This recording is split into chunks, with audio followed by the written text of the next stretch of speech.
आज मु प्रस्तुत करुच्ची कंकड़ा तरकारी। से मो कंकड़ा को भल भाव में परिष्कार करी ता गोड़ सफा करी आ दुई दुई खंड कर बढ़िया भाव में भी धोई देइछि। देखंतु पूरा परिष्कार करके मु नहीं जाइछि। एपटे आलू को मु काटी नहीं, गोटे आलू को दुई दुई खंड कर चोपा छड़े नहीं। एपटे अदा किछि नहीं, रसुण तेजपत्र 3टा नहीं, डालचीनी 2 खंड और गोटे गुजराती। एपटे मु पियाज को काटी नहीं 3टा बड़ साइज पियाज, गोटे मीडियम साइज टमाटो काटी नहीं। प्रथमे लुण हल्दी गोले नबा। मु कंकड़े लुण पकई नौची, आपण मैंने स्वाद अनुसार लुण ने। मुझे 2 चम्मच लुण नहीं, छोट चम्मच रे। हलदी गुंड भी से छोट चम्मच रे 2 चम्मच ही नौची। आपण मैंने आपण क्वांटिटी क्वालिटी अनुसार ने। मु लंका गुंड गोटे छोट चम्मच नौची, ताकू भल भाव में मो हाथ साहाय्य मिसई नौची, कारण इटा चम्मच रे गोलेले भल से गोले हेनी। हाथ साहाय्य मिसई नेले कंकड़ा सहित मसला बहुत भल भाव में मिसीज। मुझे 15-20 मिनिट छाड़ी नेबी। ता भितर मु आलू को आग भाजी नेबी। आलू भाजिया मुझे कड़ाई रे तेल नहीं, से आलू सब पकई नौची। कंचा आलू पकईले कलर भी खराब हो जाए और टेस्ट खराब हो जाए। से मुझे आलू को तेल रे भाजी नौची, जमती आम चिकेन की मटन में पकेला भाई भाजती सेमती ही भाजी नौची।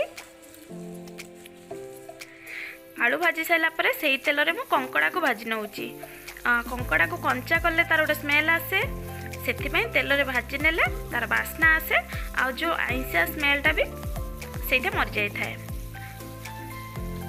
कंकड़ा तो लुण हलदी ये मिसाई के अध घंटे रखा जाइतिला। देखंतु कढ़े पकेला आइंसिया स्मेल भी आसबनी। मो कंकड़ा को सब भाजी ने ये लाल करके देखंतु भल भाव में भाजी नहीं। एपटे मसला कषि नबा। से तेल रे मु किछि तेल नहीं जाइछि, से मु आधा चामच चीनी पकई नौची कलर पाई। 2 खंड डालचीनी गोटे गुजराती से पकई नेली। एबे तेजपत्र को मु से पकई नेबी। आ चीनी रू कलर उठिला जाए माने फेण हैला जाए अपेक्षा करिबा। तापरे आमे पियाज पकेबा। देखंतु चीनी रू फेण उठी गलानी, सेथिरे मु पियाज पकई नौची। आ ये पियाज को गोल्डन ब्राउन हैला जाए फ्राई करिबा। बेसी गोल्डन ब्राउन नो, आधा आधा गोल्डन ब्राउन जाए आमे को फ्राई करनबा। देखंतु पियाज हमर आधा आधा फ्राई हे गलानी, गोल्डन ब्राउन मध्ये आधा आधा हे जाइछि। सेथिरे आमे ये जो बाटी के रखिथिबा मसला को पकई नबा। आ ताकू 5 ରୁ 6 मिनिट आमे टिके कषि नबा। कढ़ाई रो मसला भी छाड़ी जीवो आ अदा रसुण पेस्ट भी पियाज सहित भल भाव में मिसी जीवो। देखंतु 5-7 मिनिट हो गलानी। से लुण मु आधा चामच नौची, आप स्वाद अनुसार नहीं पारे। हलदी गुंड आधा चामच नौची, कहीं आमर कंकड़े भी लुण हल्दी पड़ी। ताकू मु 2-3 मिनिट कषि नेबी। तापर लंका गुंड पकेबा। एबे एमे एथरे लंका गुंड ऐड करनबा। मु लंका गुंड पकाउची। लंका गुंड कहीं मु 2-3 मिनिट पर पकेइली, कारण हलदी आ लुण कषि गले हलदीटा कलर उठी जाए था, लंकाटा पोड़ेनी, कलरटा आम तरकारी भल हुए। एबे मु सेतिरे अल्प टिके मसला देवा पानी नहीं जाउची, ताकू कषि नबा। मसलाटा गुंड मसला दे सारा पर मसलाटा जली उठवार संभावना थाए, से आम अल्प पानी दे नबा। आउ टिके कषि नबा। मसला कषि आसिलानी। देखंतु तेल ऊपर को उठी आसिलानी। से आम एबे कटा टमाटो को पकई नबा। आउ कटा टमाटो पकई सारा पर आम आपको मीडियम फ्लेम रे ही कषिबा। हाई हेले मसला पड़ी जीवो, टमाटो सिझिबनी। मीडियम फ्लेम रे ही आम 5 ରୁ 7 मिनिट आपको कषि नबा। देखंतु टमाटो सिझेइलानी, तापर सिझी जाइछि, मसला भी कषि जाइछि। सेथिरे आम भाजी के रखिथिबा कंकड़ा सब को पकई नबा। ताको आम गोळेइ नबा मसला सहित क्राब को, माने कंकड़ा को गोळेइ नबा। एथिरे आम अल्प टिके पानी नहीं नबा, कारण मसलाटा तलू टिके लगी जीवो। कारण कंकड़ार पानी बाहर भी संभावना नहीं, कारण आम भल से भाजी नहीं जे। से अल्प टिके पानी दे नेले मसला लागबनी आ कंकड़ा सहित मसला कषि हो। एथिरे आम भाजी के रखिथिबा आलू को पकई नबा।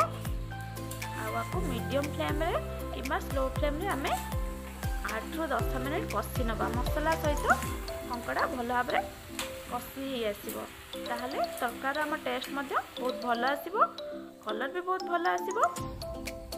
आमर कंकड़ा आलू भी बहुत परफेक्ट भाव में सिझी अल्प समय।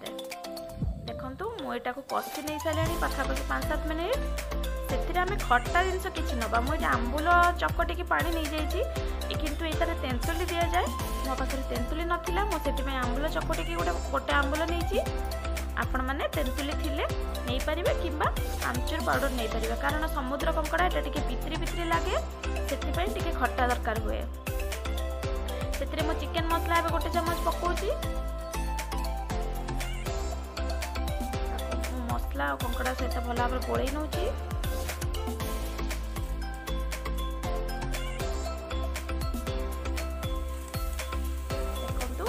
कंकड़ा मसला भल भाव कषि हो गला कषा केमती मसला भी लगिगला से पानी गरम करी गरम पानी ही ने गरम पानी नेले कौन कि आइंस जिनस तरकारी स्वाद आमर बहुत भल होता है कलर बहुत भल आसता है ठंडा पानी गरम हाँ बहुत टाइम लगे कि यहाँ शीघ्र हुए आपको आम ए कभर करना 10 ରୁ 15 मिनिट आपको आम फुटे नवा देखंतु मोर 15 मिनिट हो गला केमिति झोल बहल हो आसला आ कंकड़ा आलू सीझी गला से मु गरम मसला ए गोटे चमच पकईनेबी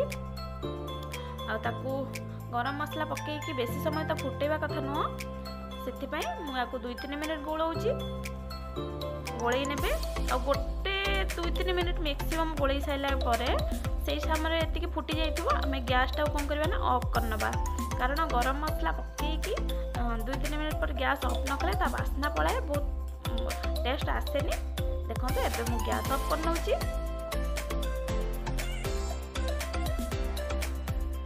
कंकड़ा तरकारी आमर परफेक्ट हो एति झोल रखी कारण किसी समय पर कंकड़ा टिके पानी टाणी निए झोलटा आउ टिके बहल हो आपण मानक जदि कम झोल दरकार रखिपारे अधिक चाहिए भी आउ टिके अधिक रखिपारे किंतु मन रखिथे कंकड़ा तरकारी किसी समय पर जी झोल रखिथे ताठू टिके कमी जाए कारण से बहल हो जाए देखो तरकारी आम रेडी होगा कंकड़ा तरकारी आ बहुत बढ़िया कलर आसी आउ टेस्ट सेमती भी होइथिबो कारण बास्ना भी बहुत भल आसी आपण माने निश्चित यही प्रणाली घरे प्रस्तुत करंतु आ टेस्ट करी मते कमेंट रे जनेबे केमती लागिला चैनल को निश्चित सब्सक्राइब करनेबे।